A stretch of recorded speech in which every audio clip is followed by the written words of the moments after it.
दिल्ली में एक दरोगा पकड़ा गया, उसके पास 100 करोड़ की प्रॉपर्टी मिली है। इसके पहले उत्तर प्रदेश में पकड़ा गया था पुलिस का अधिकारी, उसके पास भी 100 करोड़ की प्रॉपर्टी मिली। मध्य प्रदेश में एक सिपाही पकड़ा गया था, उसके पास 250 करोड़ की प्रॉपर्टी मिली थी।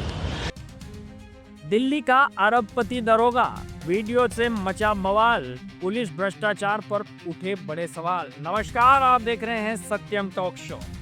सोशल मीडिया पर इन दिनों दिल्ली का अरबपति दरोगा नाम से वायरल हो रहे एक वीडियो ने दिल्ली पुलिस और कथित भ्रष्टाचार को लेकर नई बहस छेड़ दी है। करीब 6.5 मिनट लंबे इस वीडियो में एक वकील खुले स्थान पर दस्तावेज दिखाते हुए दिल्ली पुलिस के एक सब इंस्पेक्टर पर गंभीर आरोप लगाते नजर आ रहे हैं। वीडियो में दावा किया गया है कि संबंधित अधिकारी ने कथित रूप से अपनी नौकरी के दौरान अत्यधिक संपत्ति अर्जित की है। हालांकि इन आरोपों की आधिकारिक पुष्टि अभी तक नहीं हुई है। वीडियो और सोशल मीडिया पोस्ट में खास तौर पर नारकोटिक्स मामलों में भ्रष्टाचार और पुलिस तंत्र की कार्यशैली पर सवाल उठाए गए हैं।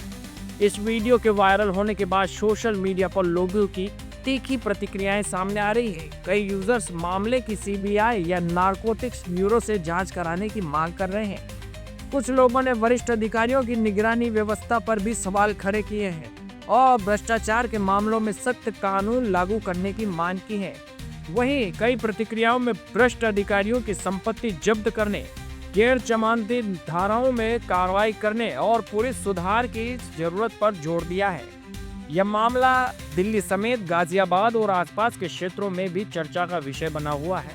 फिलहाल संबंधित अधिकारी या दिल्ली पुलिस की ओर से इस वायरल वीडियो को लेकर कोई आधिकारिक प्रतिक्रिया सामने नहीं आई है। ऐसे मामलों में जांच पूरी होने और आधिकारिक तथ्यों के सामने आने के बाद ही वास्तविक स्थिति स्पष्ट हो सकेगी।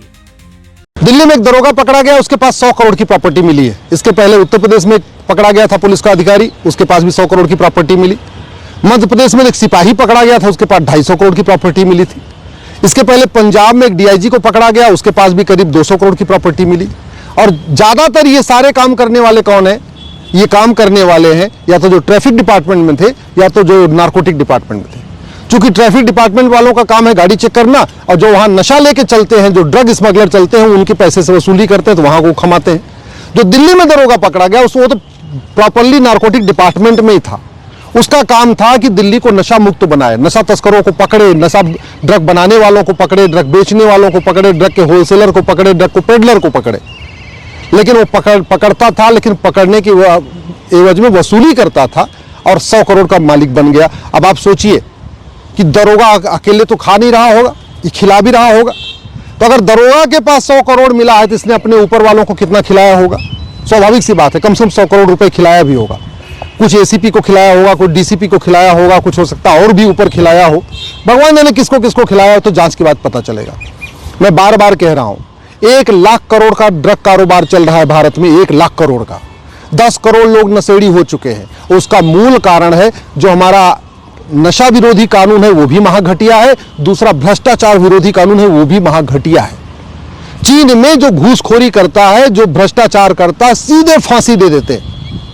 भारत का कानून सड़ा हुआ है। एक तो सड़ा हुआ कानून, ऊपर से मुकदमा चलता है 20 साल, 30 साल, 40 साल। 70,000 करोड़ का कॉमनवेल्थ घोटाला हुआ, किसी से 700 करोड़ भी वसूला नहीं गया।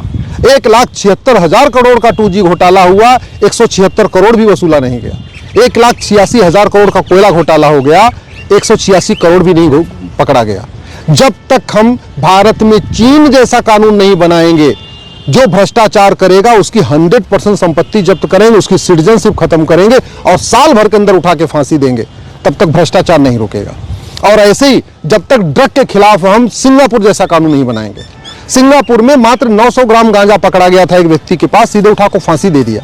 और यहाँ 9-9 कुंटल गांजा पकड़ा जाता है, लोगों को जमानत मिल जाती है। जमानत में बाहर आते हैं, फिर ड्रग कारोबार शुरू कर देते हैं, फिर जेल जाते हैं, फिर आ जाते हैं 6 महीने में जमानत करा के, और फिर कारोबार करते। कारोबार रुक नहीं रहा, क्यों? क्योंकि नशा तस्करों की 100% प्रॉपर्टी जब्त करने, नागरिकता खत्म करने और साल भर के अंदर फांसी देने के लिए हमने कानून नहीं बनाया। और साल भर के अंदर सजा तभी हो सकती है जब झूठ पकड़ने के लिए नार्को पॉलीग्राफ मैपिंग टेस्ट हो। साल भर के अंदर सजा तभी हो सकती है जब झूठी गवाही बंद हो जाए, झूठा एफिडेविट बंद हो जाए। और वो तभी होगा जब झूठी गवाही को हम अपराध घोषित करेंगे, झूठा एफिडेविट फाइल करने को अपराध घोषित करेंगे, झूठ बोलने को गंभीर अपराध घोषित करेंगे और झूठ पकड़ने के लिए नार्को पॉलीग्राफ ब्रेन मैपिंग कानून बनाएंगे। और नहीं तो हर जगह भ्रष्टाचार। अभी बंगाल में एक नेता के पास सोने का बेड मिला है, उसकी अलमारियां सोने की हैं, उसकी अटैची सोने की है। कहां से इतना पैसा आया? सारा पैसा लूटा गया है, आम जनता के पैसे का लूटा गया है। इसलिए कह रहा हूं, जब तक कानून नहीं बदलेगा, रत्ती भर भ्रष्टाचार कम नहीं होगा, रत्ती भर ड्रग कारोबार कम नहीं होगा, रत्ती भर घुसपैठ कम नहीं होगी, रत्ती भर अराजकता कम नहीं होगी, रत्ती भर अपहरण कम नहीं होगा, कुछ भी कम नहीं होगा, जब तक भ्रष्टाचारियों की 100% संपत्ति जब्त करने, नागरिकता खत्म करने और 1 साल के अंदर फांसी देने के लिए कानून नहीं बनेगा। और ड्रग कारोबार, हमारी यंग जनरेशन बर्बाद हो रही है। 10 करोड़ लोग नशेड़ी हो चुके हैं, आप कल्पना करिए आज की डेट में। और अगर अभी भी नहीं रुका तो आगे आने वाली हमारी पूरी यंग जनरेशन बर्बाद हो जाएगी। ड्रग के कारण नपुंसकता बढ़ रही है, ड्रग के कारण बाजुपन बढ़ रहा है, ड्रग के कारण पूरी जनरेशन खत्म हो रही है। ये नशेड़ी खुद ही आत्महत्या कर लेते हैं कई बार डिप्रेशन में आके, और जो आत्महत्या नहीं करते अपने माता पिता की आत्महत्या कर देते हैं। इन नशेड़ियों को पैसा नहीं मिलता, अपनी पत्नी की आत्महत्या कर देते हैं। इन नशेड़ी बाप से परेशान हो कि बच्चे घर छोड़ के भाग जाते, नशेड़ियों से परेशान हो कि जो पत्नियां हैं वो बहन बेटियां घर छोड़ के भाग रही हैं, नशेड़ियों से परेशान हो कि माता पिता आत्महत्या कर रहे। और फिर भी तू मैं आरोप प्रत्यारोप, नूरा कुश्ती, बतौलेबाजी, तू चोर मैं सिपाही हो रहा है। लेकिन सिंगापुर जैसा नशा विरोधी कानून भारत में लागू नहीं हो रहा कि हाँ भाई 100% प्रॉपर्टी जब्त करेंगे, नागरिकता खत्म करेंगे, साल भर के अंदर फांसी देंगे। भ्रष्टाचार पे खूब बातें हो रही हैं, तू चोर मैं सिपाही हो रहा है कि तू भ्रष्ट है मैं ईमानदार हूं, तू भ्रष्ट है मैं ईमानदार हूं, ये खूब हो रहा है। सच्चाई है, पूरे देश में किसी भी थाने में रत्ती भर भ्रष्टाचार खत्म नहीं हुआ है। पूरे देश में किसी भी तहसील में रत्ती भर भ्रष्टाचार खत्म नहीं हुआ है। कोई मुख्यमंत्री हो, कोई फर्क नहीं पड़ता, पूरे भारत के किसी भी कचहरी में रत्ती भर भ्रष्टाचार कम नहीं हुआ है। किसी भी राज्य के किसी भी विभाग में रत्ती भर भ्रष्टाचार खत्म नहीं हुआ है। न नगर निगम में रत्ती भर भ्रष्टाचार कम हुआ है, न PWD डिपार्टमेंट में रत्ती भर भ्रष्टाचार कम हुआ है, न तहसील में रत्ती भर भ्रष्टाचार कम हुआ है, न थाने में रत्ती भर भ्रष्टाचार कम हुआ। क्यों? क्योंकि सांसद बदल रहे हैं, विधायक बदल रहे हैं, मंत्री बदल रहे हैं, मुख्यमंत्री बदल रहे हैं। लेकिन सांसद, विधायक, मंत्री, मुख्यमंत्री से कोई डरता नहीं है। डरते हैं लोग सजा से, डरते हैं लोग फांसी की सजा से, डरते हैं कि 100% प्रॉपर्टी जब्त हो जाएगी। और वो हमने कानून बनाया नहीं।